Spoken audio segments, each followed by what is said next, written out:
And you want to hit record for us? Yes. All right. Well, hello all and welcome to the AuSome 54-Day Challenge 101 webinar. I am excited to introduce Jennifer Barnum of Team Believe and the chair of the AuSome 54-Day Challenge Planning Committee.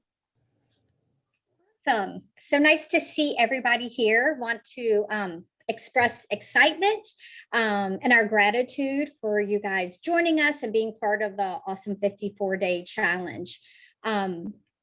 I am just one of many committee members. We have an amazing group this year.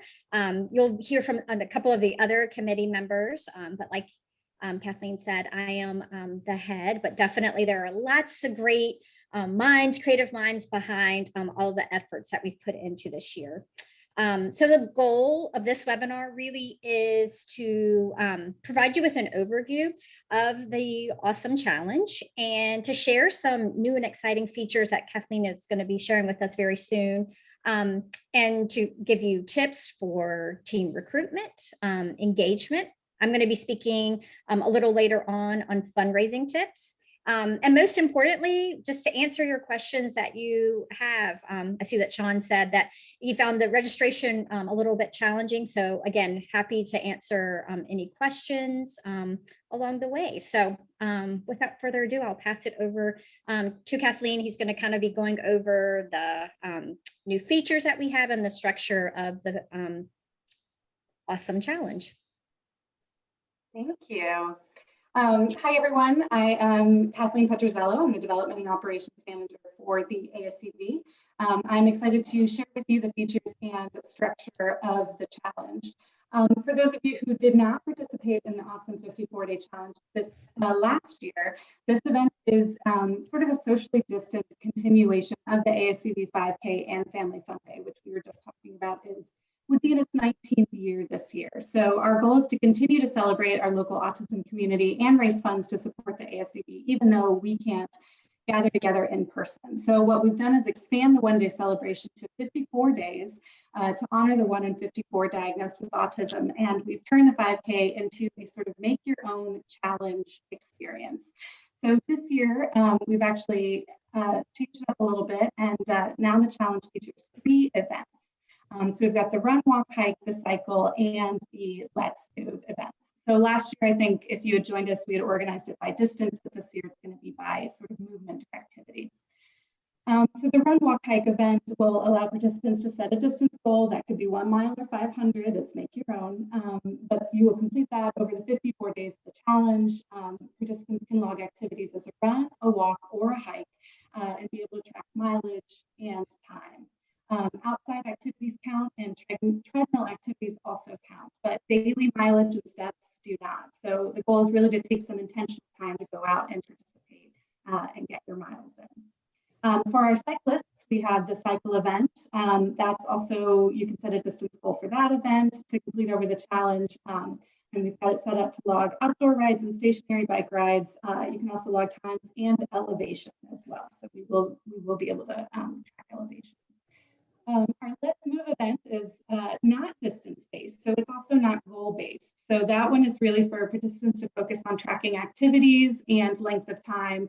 And some of those activities are things like CrossFit, weightlifting, jumping jacks or jump rope, yoga, ASCB workouts with river-to inclusive gymnastics or generally martial arts, swimming, rowing, dancing, or even another category if you're doing some sort of movement we didn't have listed.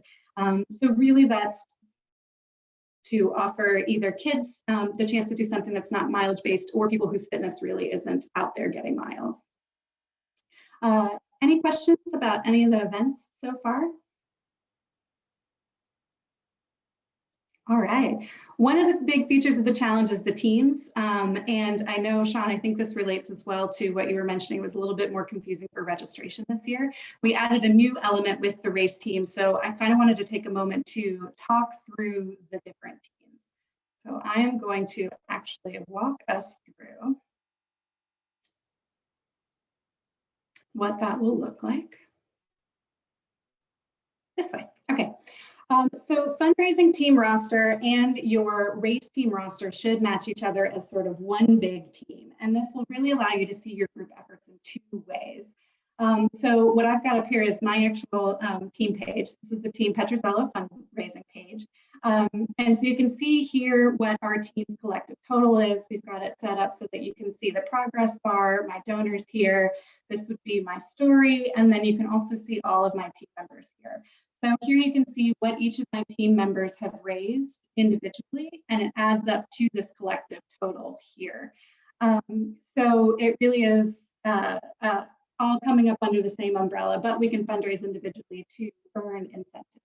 So this is what the fundraising team looks like. It's really to allow you to track what that fundraising looks like.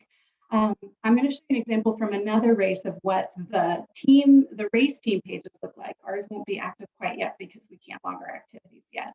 But this is really a way for you to track your mileage and activities as a team. So just like your fundraising pages, you can see the individual miles add up under the team umbrella, and you'll also be able to check them at any time. So those of you who participated last year, you know, your team miles came out on Friday with participant newsletter, and you had to wait to see what everybody had done. So this will be a way that you can look at any time and see, here's the total distance you've all done collectively, and here's what some of your team members have done individually.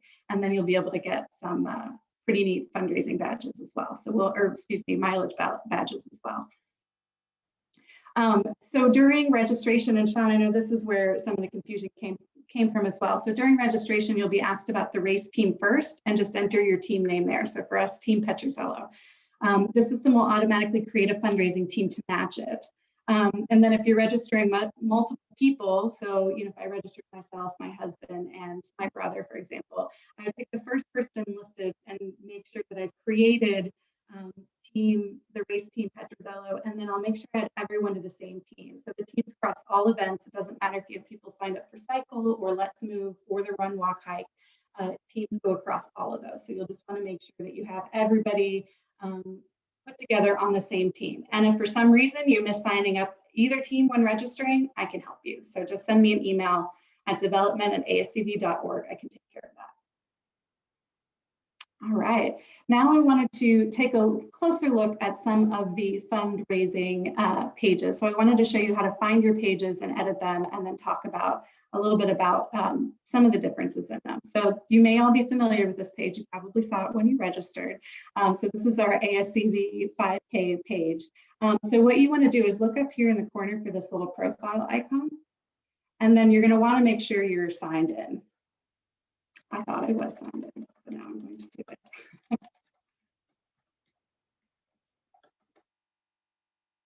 Perfect. Let me pop up another one, see if I can do it. There we go. So you want to look for profile here, and it's going to pop you up into the back end of your page. So if you're not signed in, it'll ask you to sign in like it just did for me. And then you'll be taken to the back here for profile. So you'll see, you know, some of your account information here, your upcoming events, and you'll also see this section here on fundraising. So I wanted to just make sure that you know where to look for things like your team link. So this is the link to my team page. If I ever want to go to that team page, I can click that. It'll give me a lovely notification that I've hit a fundraising milestone, and then that's how I can get to my team page. So if I ever want to make any adjustments to my team page, you'll see here it says Edit Fundraiser. You can click on that and you'll see the back end of it. So you can see a fundraiser goal, you can see the thermometer, you can see all of these things here to edit story. I can add my personal story. You can add photos here, anything like that. So this is where you can make those changes. I also would recommend, if it's not there, to show the goal thermometer and also your scrolling list of donors. I think that's a nice sort of element to show. So that is the team page. To look for your personal page, you may have to click that show more. You're looking for April 12th, and then here is my personal fundraising page. And then same thing with that. If you want to edit that, you can edit your fundraiser here, and you'll be able to go in and make any of those same adjustments, including your personal URL, add an image, change your story, that kind of thing. One thing that I want to make sure you also know, you may have seen it pop up on my personal page, but I'm going to go back to it. So you'll see that I have a view fundraiser on Facebook. If you want to connect your fundraiser to Facebook, you'll do it through your personal page. So just know it doesn't work with the team pages because it needs to be associated with a personal Facebook account, and your team page isn't. But if you go to it, there'll be a big button there that says connect your fundraiser to Facebook. And if you end up doing that, what it'll do is click and create a fundraiser on Facebook like this, that it'll pop up on your page, people can easily donate to it. And it'll pull over all of the language that you placed on your Run Sign Up page. It'll connect, so all of the fundraising that you've done on Run Sign Up will show up on Facebook, and the same thing. Anyone donates on Facebook, it goes automatically to your page and counts for total. So it's just an easy way to share on Facebook, and it makes it easy for anyone who wants to donate to do it pretty simply. If for any reason you want to make any edits, you click these 3 dots up here, and you can click Edit Fundraiser, and it will allow you to make adjustments here. Okay. Kathleen, I have a question on that. Yes, ma'am. Because this page is what some people told me they were having some problems with, because some people didn't want to make, just make a donation. They wanted to like sign up to be part of the challenge. But this link on Facebook, it seemed to only be allowing them to make a donation. Is that the purpose of putting that on Facebook? That is correct. And then I'm glad you brought that up, because what I want to show on the team page, the team page is really the place where you're going to want to offer people to join. So if they want to join your team, you want to share this fundraising page, and they can click join there, and it will automatically, as they go through registration, it'll pre-fill your team's name. So the Facebook really is just for the fundraiser, but you can come up here, copy the link, and share that on Facebook, and then people can come and either donate to your team or they can join your team that way. Oh, okay. All right. Thanks. Does that make sense? Yeah. Because like I said, because I couldn't understand, because I had, joined the team, not on Facebook, but the other way. And people say, I can't, this is too confusing. So they just donated, which was fine, but they wanted to join, to actually, do the challenge. And then the other thing is, if anybody ever wants to join and they can't, you don't have the link to your team page or anything like that, if you just go to the regular 5K page and they click sign up, they'll be able to choose your team during registration. So you can pick from a team that already exists during registration and decide to join that way too. Kathleen, Kitty has a question. Yes. What is the difference with the personal fundraiser versus the main profile we use? Absolutely. So the main difference between your team page and then your personal fundraising page is really that by fundraising as an individual, you'll be eligible for some of our incentives, which I'll talk about a little bit later. But we have some pretty neat incentives that you can earn for your individual fundraising. And then this will all roll up underneath your team's full umbrella. So it really is a personal choice which link you'd like to use. I know some people really only like to use their team page. They're not as interested in the incentives, but they want to see that team number grow. So they share that link and ask people either to join or donate or do both. So really that's the only difference. Any donation that's made to either page will count towards your team total. If you are like me, for example, some of my family who is on my team are really competitive with each other. So they want to do a little bit of fundraising competition and a little bit of miles competition. So they're going to be asking for donations on their individual pages so that they can gloat or brag when they've beaten each other in fundraising. Can I answer your question, Kitty? Any other questions about the pages?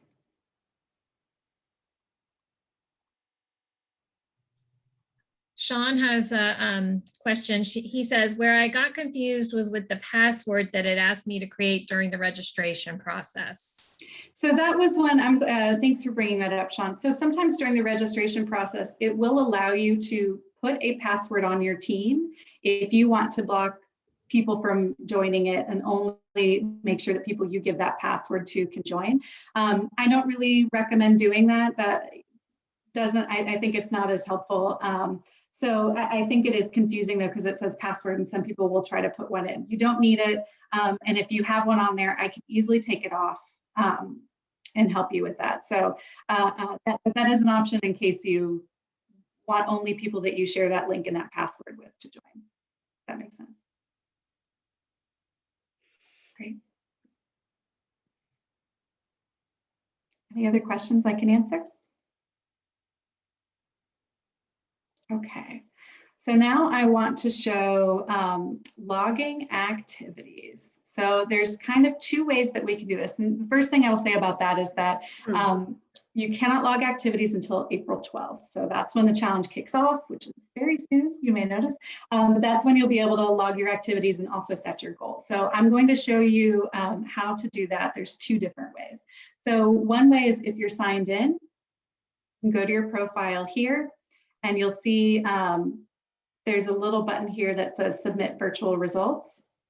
So you can click on that. I'm going to override it since it is closed, and you'll be able to log activities this way. The way that I think is a little bit easier, since we're not always signed in, is if you go to the 5K page, you'll see this button up here that says results.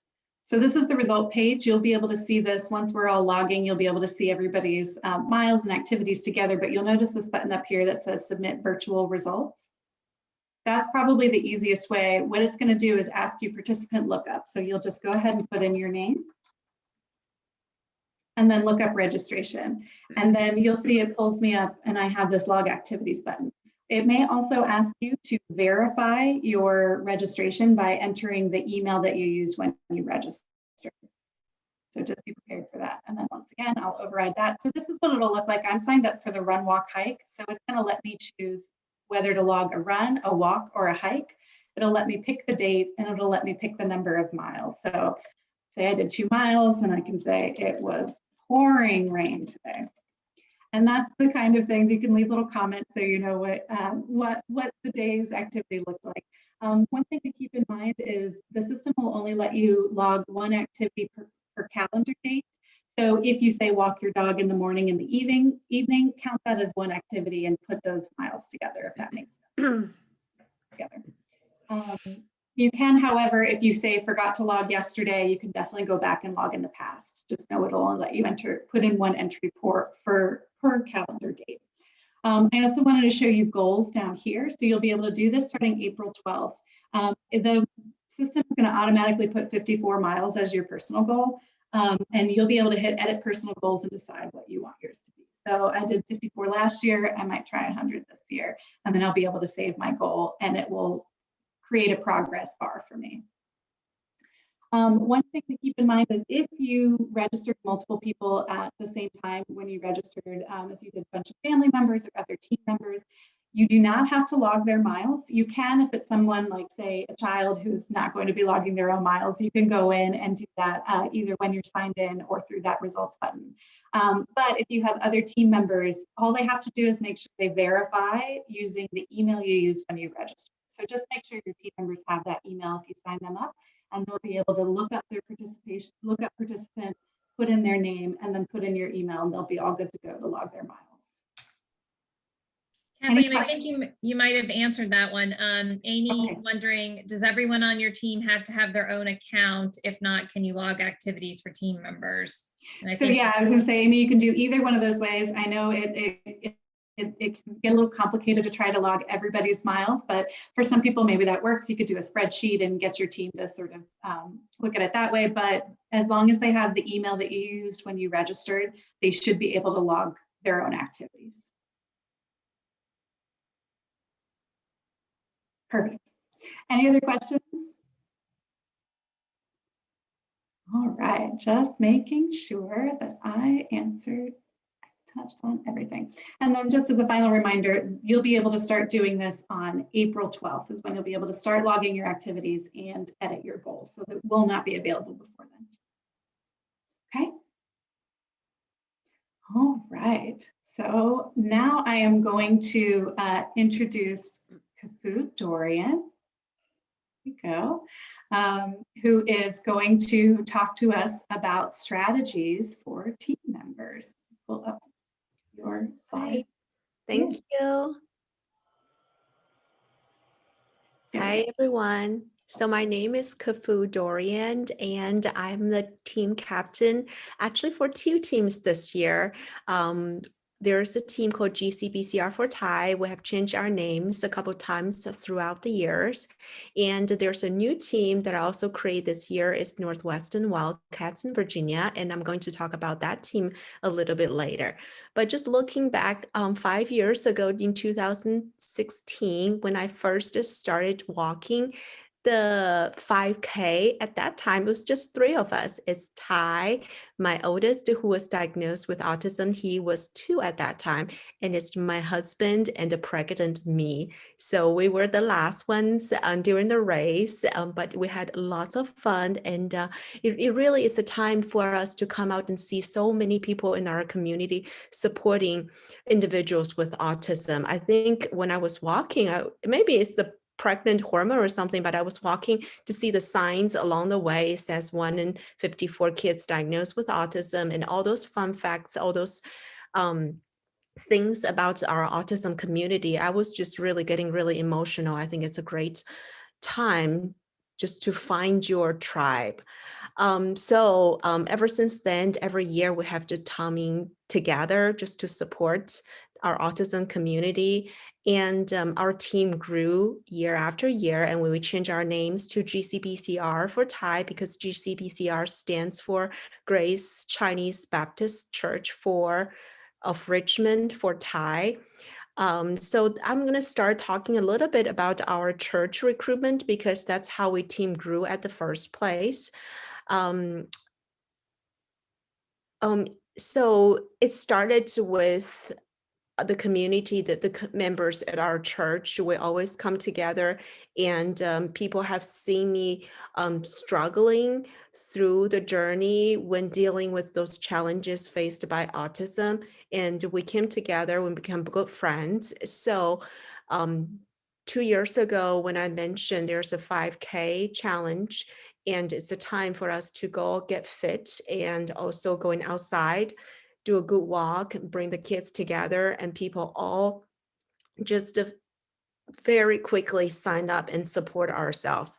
And as you can see at the picture at the bottom right corner, this is the first time that we did the walk in person. I guess this is 2 years ago at Stony Point, and everybody just had a great time. We're pushing the strollers, all the kids were together, and the weather was perfect. The kids run was really fun. And this is the first time we actually grew the team from just us to a couple with a couple friends to actually a decent sized team with 20 plus people. And from there, things took a turn, as we all can see last year, because of COVID. We were actually the whole church gearing up to have more people supporting this cause. However, it got canceled, but it's not a failure for us. I feel like it's actually a great opportunity, especially for my team. Many of you might not know that I was born and raised in China, and Ty's grandparents, my side of family, they still live in China, and his father's side's grandparents, they lived far, far away in Washington State. So the virtual challenge provide a great opportunity just to pull everybody together, even though they are outside of the country. And the first recruitment I started last year is for those families that are far away, but our hearts are connected.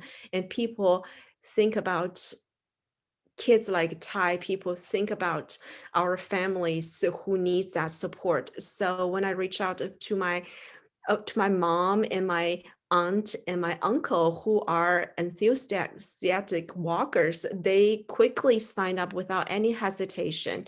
And last year, my uncle actually won the overall challenge. He walked on average 10 miles a day for the entire 54 days, which was amazing to me. He was a walker to begin with. He walked about 5 miles a day, but he really stepped up just to want to showcase his support for Thai. So that was really touching.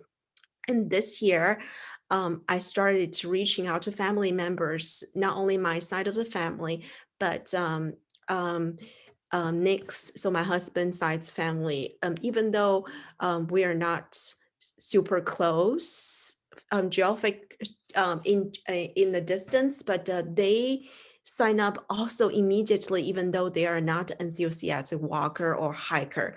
And they created the fundraisers. They put up creative challenges out there just to fundraising even more, which is really touching for me. So this is the first. Second step, so other than our community, our church around us, the family members, because they share just the unconditional love for our children, for especially those who are affected with autism, their love just downpouring to our team, and that really allows our team to grow, and the momentum is growing. So this year, our team has made an effort and put together a team of 67 members so far, including a lot of children. A tip is when I reach out to the families that I always ask them to include their children, because when you walk, it's always nice to walk with your kids, and it's a great family time together. And then I'm going to talk a little bit about my second team. It's something that I just started doing this year.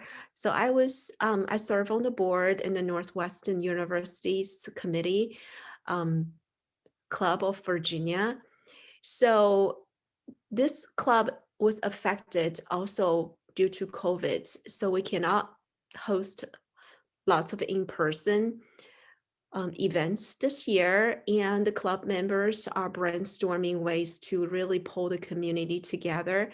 And I suggest a fitness challenge. People can do their own pace, but together we are also a community. And I brought up the AuSome 54 challenge, and again, I received overwhelming support for this cause. The first day that I created, I think 7 board members already signed up, and today, yesterday, last night, we actually rolled out the entire email. We blast the email to the entire alum base. So hopefully more people will join us and sign up. So this is just something that it's kind of like in the heat of the moment, because this is my passion. So whenever I have an organization that I'm connected to, I always bring this up to them. So I'm fortunate, like I get all the support from the Northwestern University as well. So yeah, so just people around us in the church, the family members near or far, and also all the professional organizations they're connected with. This is how I recruit those members. So if you have any questions, please feel free to ask. Thank you, Kafu. Does anybody have any questions for Kafu?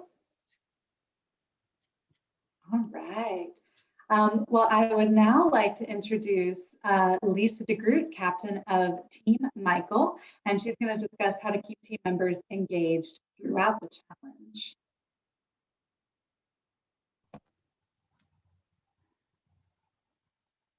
Sorry, can you hear me? Yes, we can hear you, Lisa. Okay.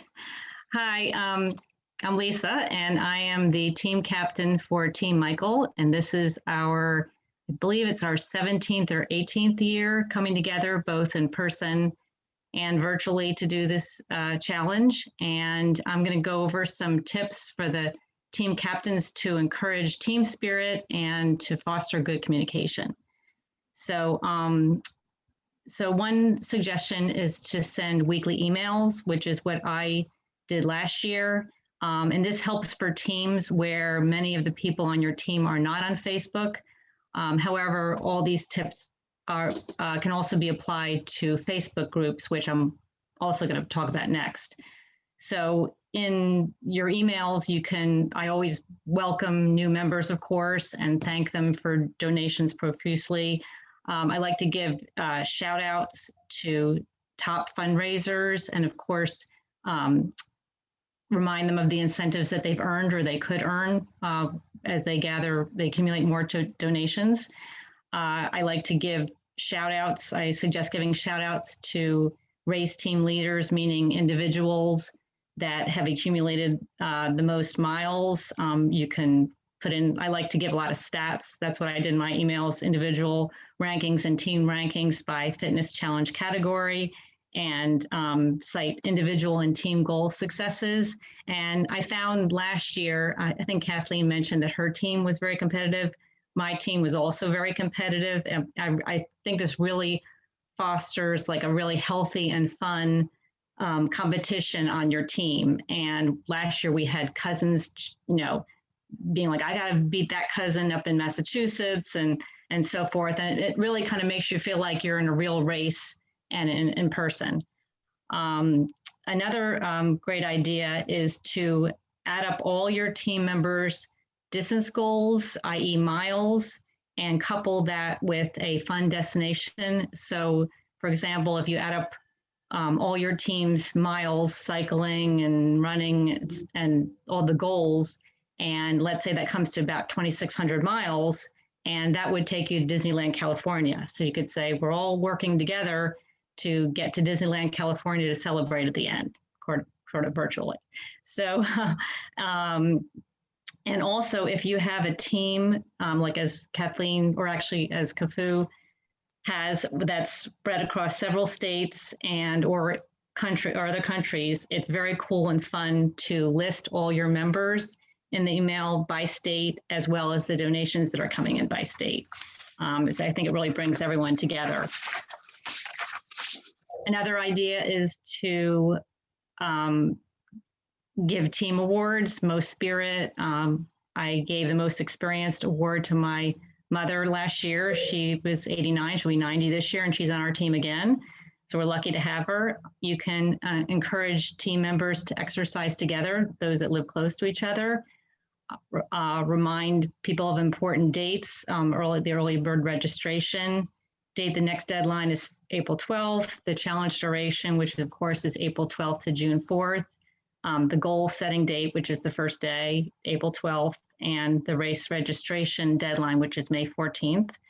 I also suggest including, letting people know about the upcoming weekly challenges and giving shout outs to your team or the team members who have won those weekly challenges.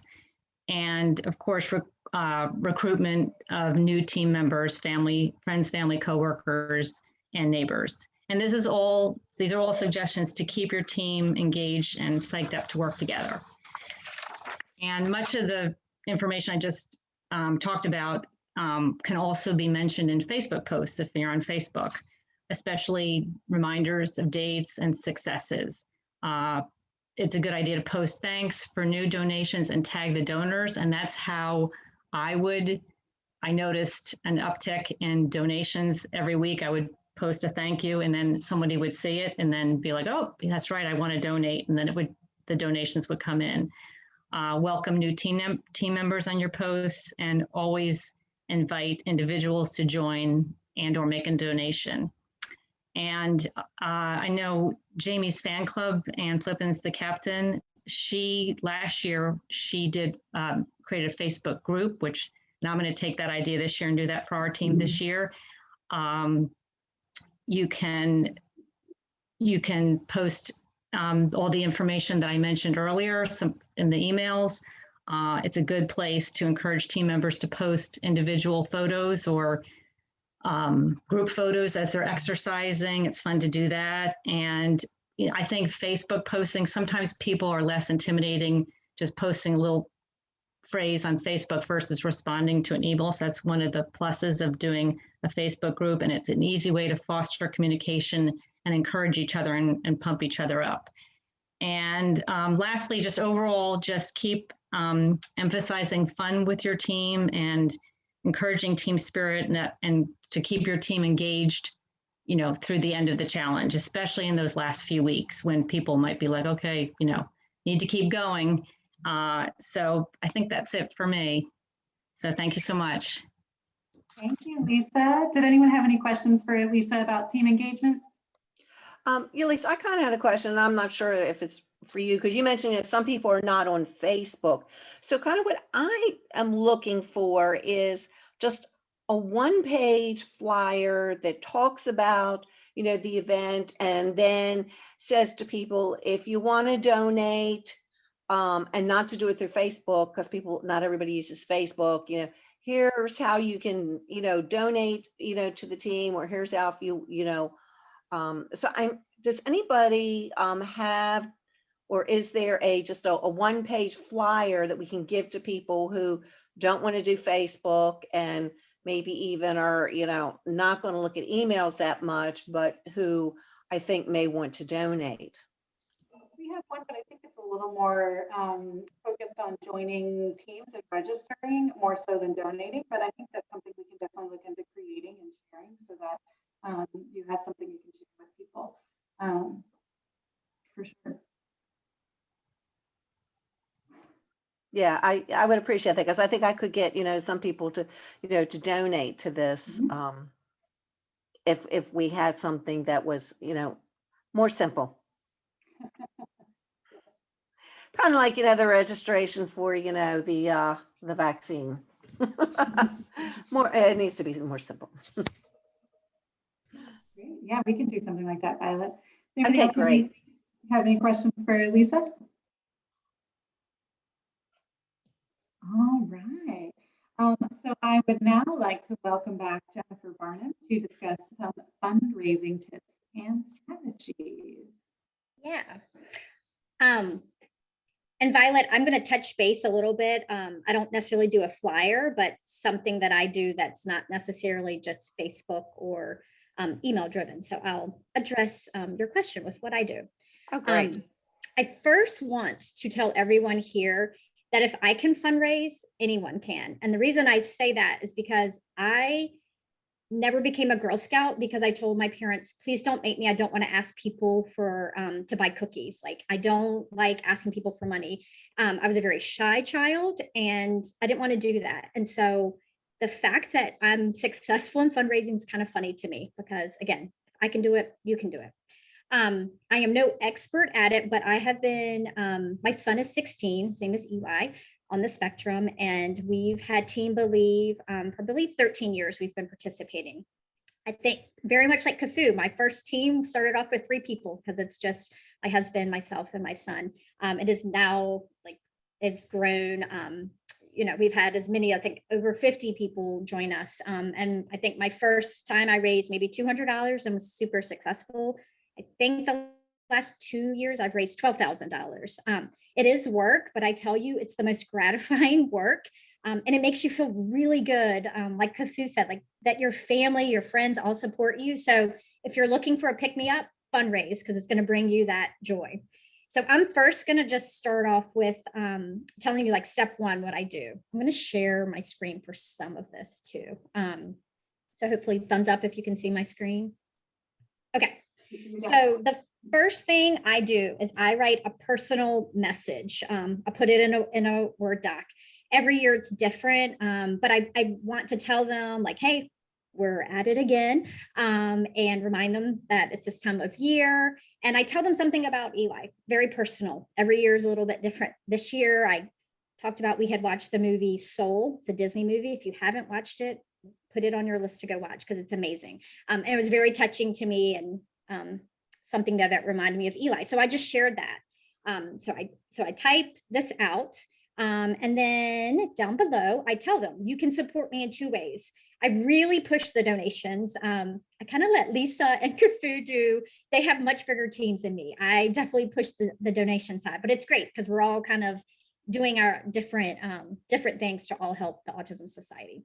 So number 1, I say, hey, if you want to make a donation, here's the link to do so. And then number 2, if you want to join Team Believe and be part of us in the walking, running challenge, here's a link to do that. So that's step 1. Then I kind of think of all of my family and friends and how I'm going to get this message out. So I send this, I copy this and put it in an email, and I send it to my family. And so they all receive it. Then my second one, any of my friends that I have their email addresses, I send it to them. I full-time work at a marketing company. So, and I've been there for really 17 years. So they all can expect this time of year, I'm going to hit them up and send them this email. So I send it to my work friends. And then I also send anyone that Eli, like any former current teachers he's had, therapists that work with him that know him. That's like my fourth group. And I send that in an email format. I also copy and paste this verbiage right here into what Kathleen was showing us on our fundraising site. So this message is on my personal fundraising page as well. My mom is almost 80 years old. And so she takes this, I print this off for her. She writes something for me. I print that off to her and she folds it and puts it and uses the trusty mail system to get it because her friends are older than her and they don't want either they're not on Facebook or they don't like to donate using online sites. And I totally get that. So she's able to send them a letter that has my personal story and they mail her checks, which I then are mailing to Kathleen and Ann and having them kind of put that in there. My sister also, she's on the committee. She takes this message and she emails it to her friends. So that's kind of, again, it starts off in a Word doc, then I email it to all these different people. My mom puts it in a letter format, and then again, I put it on my personal fundraising page. So all those things can kind of happen. So the second thing I do is you might think, well, how in the world, like, what are your lists? I'm an Excel, like I'm not very savvy, but like Excel is my thing. I've been doing this for 13 years. This is what I do. So I basically put like, who are all the people that donated to me last year? And I keep track of that. This is all on the fundraising site too, but I just keep track. Again, not to give you all people's like personal names, but these are the people that haven't given yet. Like these are the amounts they gave last year. So I'm going to hit them up again with a friendly reminder, like, don't forget, time's running out.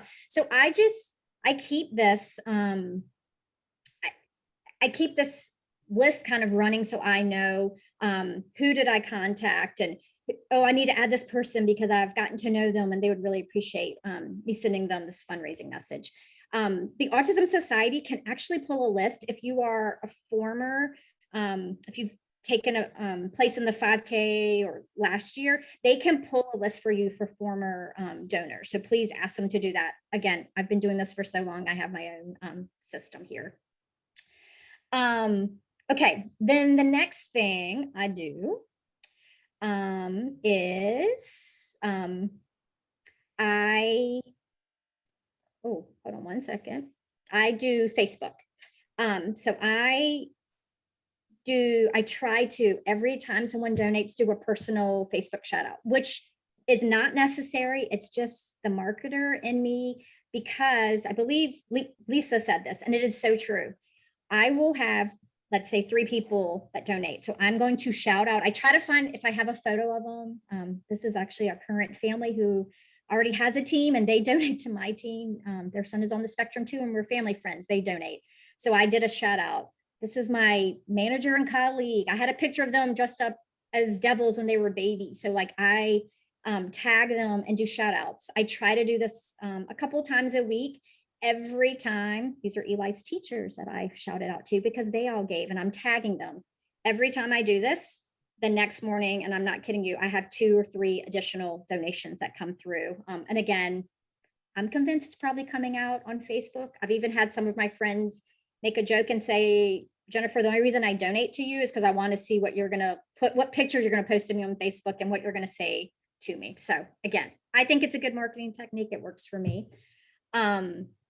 And then one thing that I do, this is the last thing. I didn't do it last year because I have so many colleagues that donate that I usually pass out thank you cards. So I didn't do it last year of us being in the COVID environment, but I do, I go to Shutterfly and send out cards to people that have donated with a picture of my son and my husband. And I basically thank them and tell them how much our team has raised, so they feel part of our team, even though they might not have joined us and walked or logged their miles, like they feel part of this community. And they tell me that every year they're like, I keep it on my fridge. And then, you know, I send them a thank you note every year.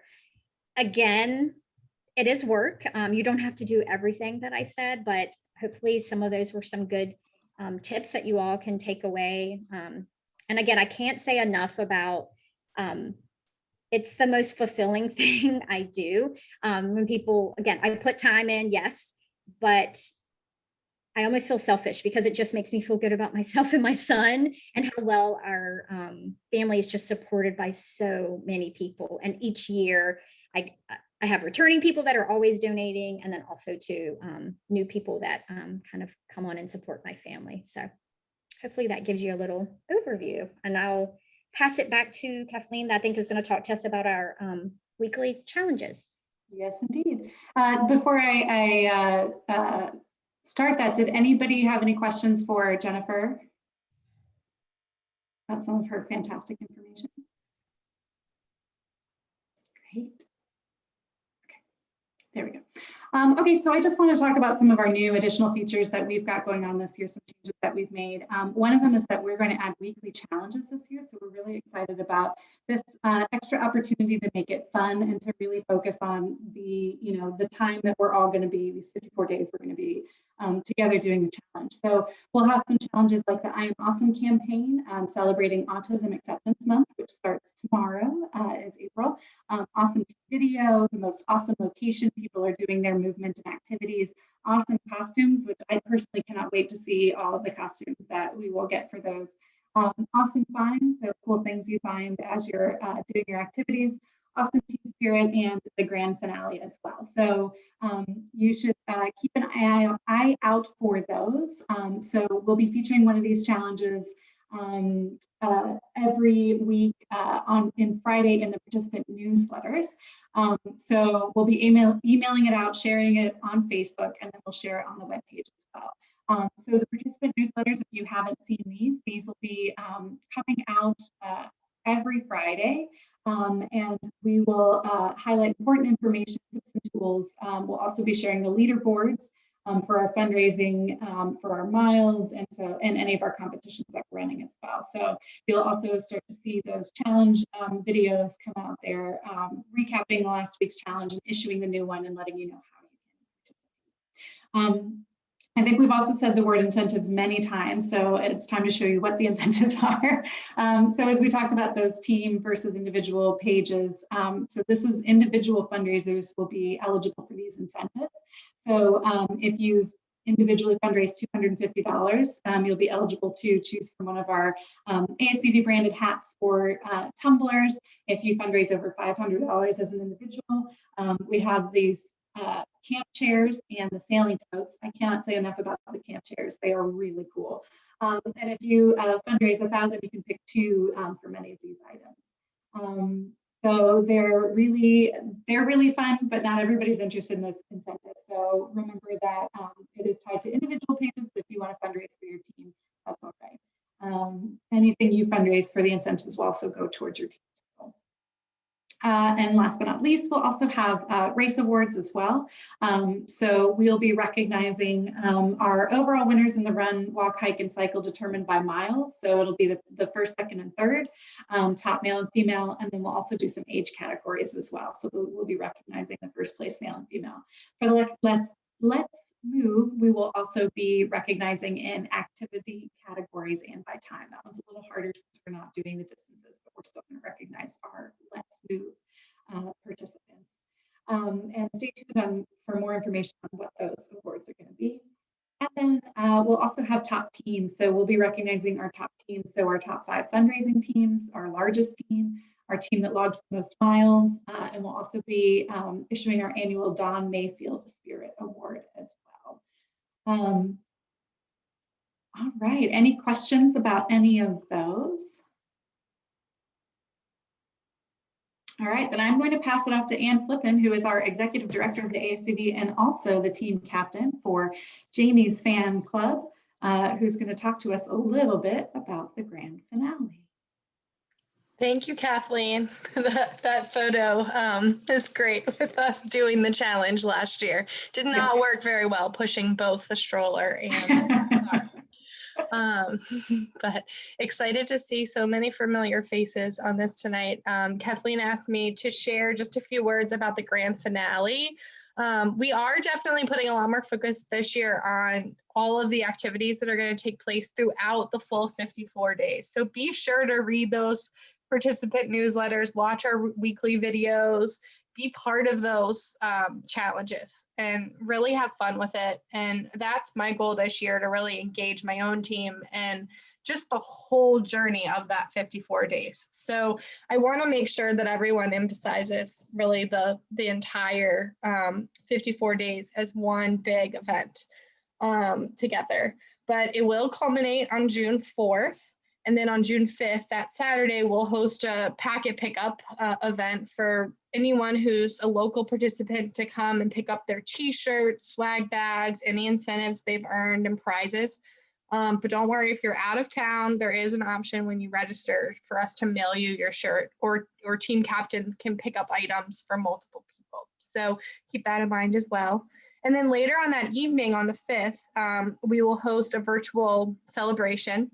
Similar to if those of you all who attended our Toast event at the end of the year, we'll be doing kind of a similar format to that, where we will really come together and join, and people can join us from all over the country. So it allows our participants from out of town to be part of that big celebration. And I say the country, but really we have participants from all over the world, like China and Italy this year, which is really neat. So we're excited to really bring everybody together in this virtual format and create that engaging program to celebrate our successes, award our top fundraisers, our race winners, and have some entertainment. So looking forward to that. Make sure you mark your calendars for the evening of June 5th. And we will we'll look forward to seeing you all.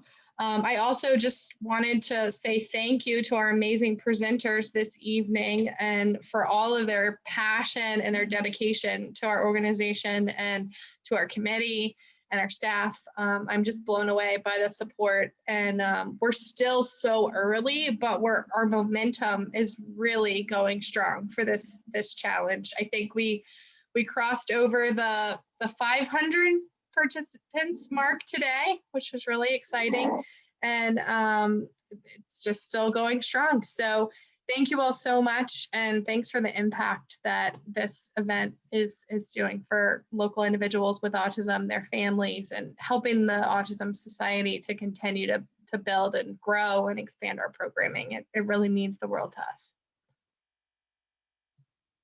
Thank you, Anne. All right, the last thing we have today is the Q&A. Does anybody have any questions from any of our panelists or presenters, anything about the website? Feel free to unmute yourself and ask, or pop it in the chat. I have a quick question. Yes. The corporate teams, is the structure any different than like, let's say the team you created or Lisa created? It is not. So we don't have it set up differently for our corporate team. So you can create a team just like it'll be a race team and fundraising team that counts together. So it's all one big piece. So it's basically the same team as everyone is creating. Okay, thank you. We do have, I have to share the corporate competition and the community partner contest. So we have a competition for our any businesses to be part of, where you earn points for different things. So team members you recruit, miles you log, and funds you raise, and you're competing against other companies for neat prizes. So that could include tickets to our gala in the fall we're hoping to host, and oh good, here's an overview of the corporate competition, and professional memberships to the ASCV, and just a lot of fun and bragging rights along the way. So if anybody has a company who'd like to be part of the corporate competition, we are recruiting and really excited about it. Similarly, we do have a community partner contest, which is similar as well, but is for, maybe smaller organizations. But we want to make sure they've got that opportunity to compete as well.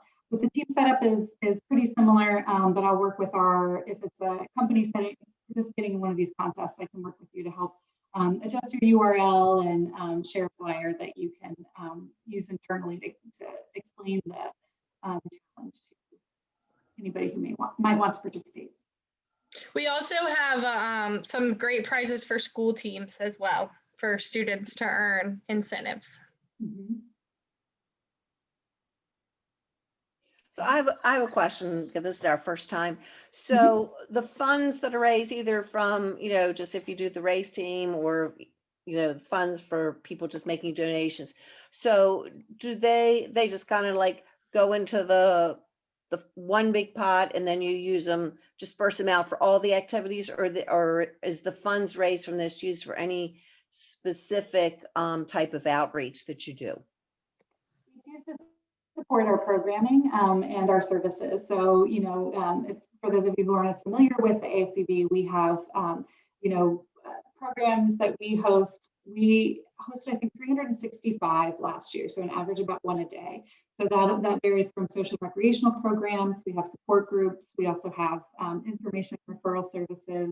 We'll have educational programs like workshop or our conference series and other programming that we'll host. And so the funds that are raised through the AuSome 54-Day Challenge, that includes both fundraising and also registrations, will be used to support that programming.